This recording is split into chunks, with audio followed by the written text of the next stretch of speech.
வரீங்க? எவ்வளோ நாளாக இந்த மாதிரி தலைமை? எனக்கு அவ்வளோ தெரியல. எனக்கு இப்போ நான் வந்ததே ஒரு சாத்தானியில ரொம்ப டார்ச்சர் பண்ணுது சொல்லிட்டு தான் நான் வந்தேன். நான் இருக்கிற வீட்டில் இருக்கு சார். என்னை அந்த வீட்டில் காப்பாற்றுனதே ஏசப்பா தான். வாடகை வீட்டில் புரியுதுங்க சார். வாடகை வீடு மட்டும் தான் வாங்குறாங்க, அந்த வீட்டுக்கு வாங்குறாங்க, பேய்க்கு வாங்குறாங்க. அங்கே பிடிக்கும். அங்கே தூக்கு போட்டு என்ன பிரச்சனை இல்லை. எனக்கு என்னை ரொம்ப டார்ச்சர் பண்ணுது சார். முன்னாடி வந்து என்ன பலவீனத்துக்கு முன்னாடி வந்தீங்க? எனக்கு பேக் பெயின் இருக்கு சார். 4ஆம் மாடியிலேருந்து கீழே விழுந்துட்டேன். எத்தனை வருஷத்துக்கு முன்பாக? 10th படிக்கும்போது. இப்போ எத்தனை வயசு ஆகுது? இப்போ 23 ஆகுது. இப்போ வலி இருக்கான்னு பார்த்தீங்கன்னா சுத்தமாக இல்லை. எத்தனை வருஷமா அந்த வலி? 5 years 6 years காரங்களை கட்டி கத்தல் பேசியிருக்கோம்.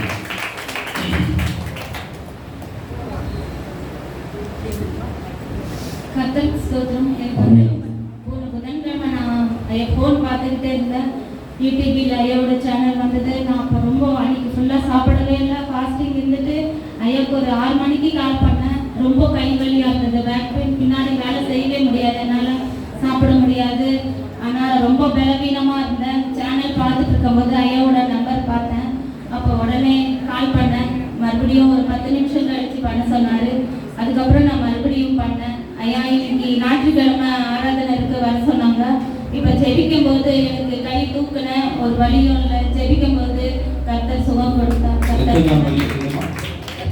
2 வருஷமாவே 2 வருஷமா இந்த வலி கர்த்தர் சுகமாக்கிறார். காரணம் முன்னாடி வந்து என்ன உங்க கால் வலி அநேக இருக்கு பார்த்தேன். கர்த்தர் பரிசுத்த நாமத்துக்கு ஸ்தோத்திரம். 1 வருஷமா வந்து காலைக்கு ரொம்ப வலிக்கும்.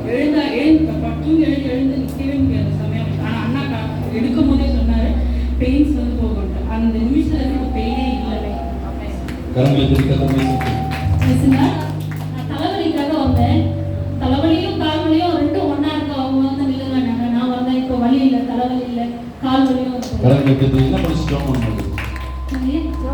ஜபம் பண்ணும்போது எனக்கு ஒன்றுமே தெரியல. பின்னாடி தள்ளிட்டு தான் போச்சு. இந்த மாதிரி கட்டில் ஓடி போச்சு. கத்தரி பூர்ண சுகத்தில்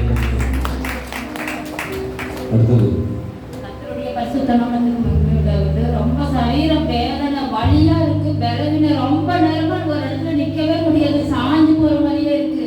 இப்போ ஐயா ஜெபம் பண்ணும்போது எல்லாமே மாறி நல்லா இருக்குது, நல்லா இருக்குது, ஆரோக்கியமா இருக்கு. எங்கிருந்து வரீங்க? கோயம்புத்தூர்ல. ஆமாங்க, யூடியூப்ல பார்த்துட்டு தான் வருதுங்க. நான் அம்மாட்ட சொன்னேன், இதோட நான் வேற எந்த சபைக்கும் போக மாட்டேன், இதோட கடைசி நான் இங்க வந்துட்டு நான் வேற எங்கேயுமே போக மாட்டேன். நான் மட்டும் சொல்றேன், இதோட கடைசி நான் இங்க வந்துட்டு எனக்கு அடுத்தது இங்க கண்டிப்பா ஆண்டவர் செய்வாருங்கிற ஒரு நம்பிக்கையோட வந்தேன். கர்த்தர் பேசுறோம். நல்லா இருக்கு, சரீரம் நல்லா இருக்கு. பிரியமான விசுவாசத்தோட கர்த்தர் விடுதலை கொடுப்பார். ஆமென். வேற முன்னாடி நிறைய ஜெபம் பண்ணுங்க. ஒரு வாலிபு கர்த்தருடைய பரிசுத்த நாமத்துக்கு ஸ்தோத்திரம். போன வாரத்தில் நான் டிவி பார்க்கும்போது ஐயா ஜெபம் பண்ண லைவாக போயிட்டு இருந்தது. அப்போ பார்க்கும்போது அந்த ஃபோனில் அந்த டிவியில் பார்க்கும்போது ஃபோன் நம்பர் அதில் போயிட்டு டைரியில் எழுதி நான் அம்மாவுக்காக அம்மாவுக்கு நான் ஜெபம் பண்ணலாம்னு சொல்லிட்டு பண்ணோன்னா அவங்க நைட்டு எடுத்தாங்க. நாங்கள் பேரில் இருந்தோமா அப்படின்னு. இந்த மாதிரி அவங்களுக்கு குடும்பத்தில் பெரிய பிரச்சனை இருக்குது, மகனுக்காக திருமணத்துக்காக ஜெபம் பண்ணணும், எங்கள் குடும்பத்துக்காக ஜெபம் பண்ணணும், அப்போனா ஞாயிற்றுக்கிழமை வாங்கம்மா அப்படின்னு சொல்லிட்டு அவங்க சொல்லியிருந்தாங்க. எனக்காக ஜெபம் பண்ணியிருந்தாங்க. உங்கள் குடும்பத்தில் நிறைய பிரச்சனை இருக்குமா, கட்டுங்களா இருக்க, நீங்கள் வந்து பாருங்க, கட்டாயம் ஆண்டவர் உங்களுக்கு சுகத்தை கொடுப்பாரு, தேவைகளை சந்திப்பாரு, மகனுடைய திருமண காரியம் நடக்கும் சொல்லிட்டு அம்மா பாஸ்டம்மா சொன்னாங்க. அதே போல் நாங்கள் இன்னைக்கு வந்தோம். எனக்கு இருக்கிற பிரச்சனை நடுமுன் தண்டு, காலில் இருக்கிற பிரச்சனை, தலையில் இருக்கிற பிரச்சனை, 3 பிரச்சனை இருக்கு. இந்த நாளில் பாஸ்டர் நான் பார்த்தது கிடையாது. பாஸ்டர் பார்த்தீங்கன்னா டிவியில் தான் நான் ஐயோ இந்த மீட்டிங் போனால் இந்த இடத்துக்கு போனால் நம்மளுக்கு விடுதலை ஆகும். நிறைய தடவை நான் டிவியில் தான் பார்த்தேன். இன்னைக்கு தான் நான் இவங்க 2 பேரும் இன்னைக்கு தான் நான் பார்த்துருக்கேன். நான் நிறைய யோசிச்சிருப்பேன், ஐயோ இந்த இடத்துக்கு போனால் நம்மளுக்கு விடுதலை ஆகும், நம்ம பிள்ளைங்களுக்கு விடுதலை, நம்ம குடும்பத்துக்கு விடுதலை, கணவனுக்கு விடுதலை, நான் நிறைய தடவை யோசிச்சிருக்கிறேன்.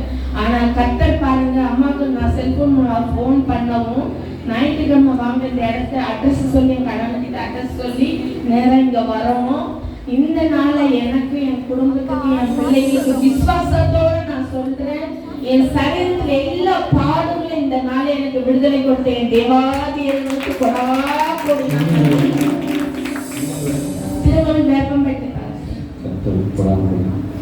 ஜெபம் பண்ணும்போது என்ன பண்ணி சொல்லுங்க? எனக்கு ப்ரேயர் பண்ணும்போது பேக் சைடு அப்படியே தள்ளி. குடும்பத்தில் 17 ஆண்டுகளாக ஒரு சூழ்நிலை இருக்காரு. சமாதானம் கத்தல் கட்டிகளை கத்தல் உடைய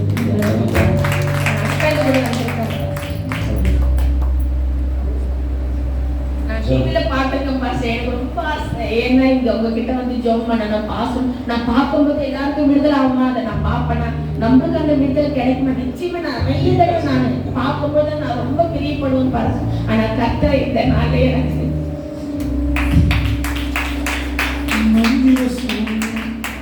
செய்வினை கட்டுகள் இன்றே நம் இயேசு. ஐயா வந்து எனக்கு ஜெபம் பண்ணும்போது காலடி மண் எடுத்து செஞ்சிருக்காங்க அப்படின்னு சொல்லும்போது இந்த கால் இன்னும் படபடன்னு ஆடுது, நிற்க முடியல. கை வச்சு ஜெபிக்கும் போது என்னால் நிற்க முடியாமல் நானே கீழே விழுந்துட்டேன். இது விடுதலை முக்கியம்.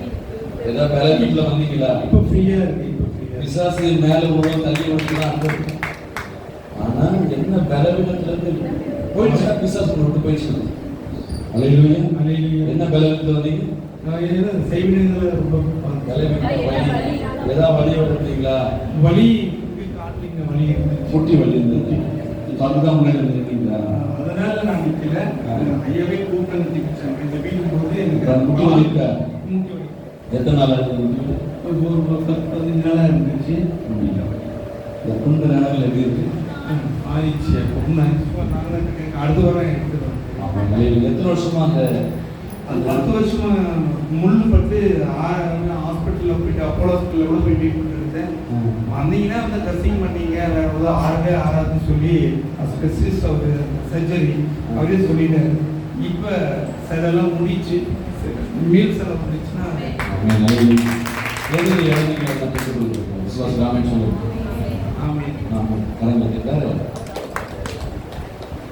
ஐயா ஃபஸ்ட்டு வரும்போது காலெலாம் ரொம்ப பெருசாக இருந்தது.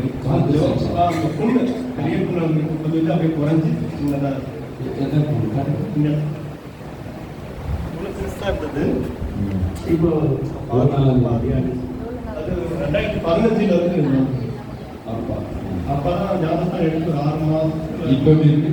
இப்போ எல்லாம் இவங்க சொன்ன பேர் அப்படியே அளவு மாதிரி வந்துருக்கு. இப்போ அது இல்லை.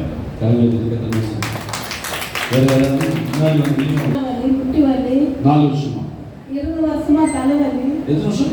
20 வருஷம் 20 20 years. 20 வருஷம். தெரியுங்க. நைட் இங்க வரும்போது இந்த வருமா நினைச்சாலே தலைவலி.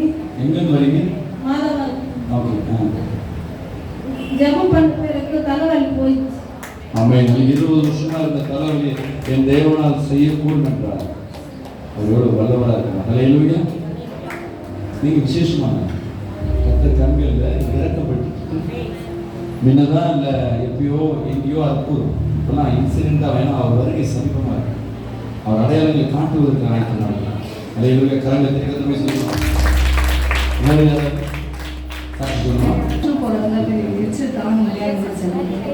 ஐயா சொல்லும்போது ஜெபம் கை காலில் கை வச்சு லைட்டாக எரிச்சலாக இருக்குது. ரொம்ப இதாக எங்கே லைட்டாக இருக்கு? மோஷன்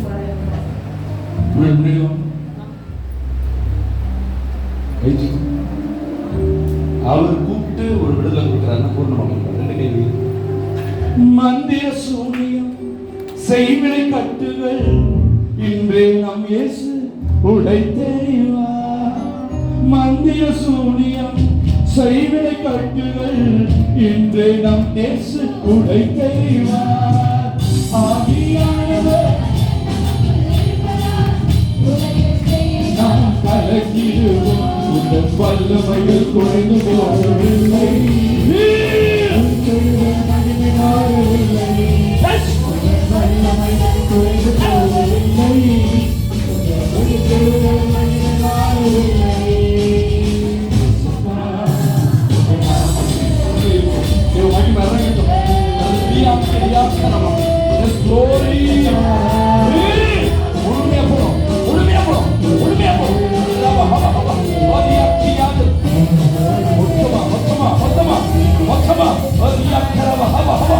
வெளியேற்றம்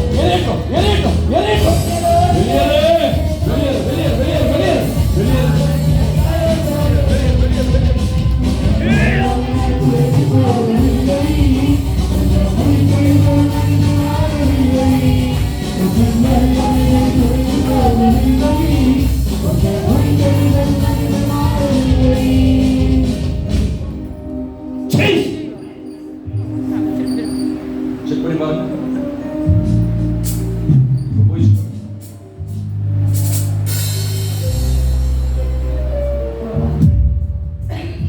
டாக்டர் என்ன சொன்னாங்க? ஆமாம் சார். டாக்டர் என்ன சொன்னாங்க? டாக்டர் போட்டு டாக்டர் நினைக்கிறேன். ஜபேட்டர் டாக்டர் தருவாங்க நினைக்கிறேன். வியாதி அபிஷேகத்தை கடைசியாக உங்களுக்கு முன்னாடி நரம்பணும். கடுக்கால் அளவு முழங்கால் அளவு போதா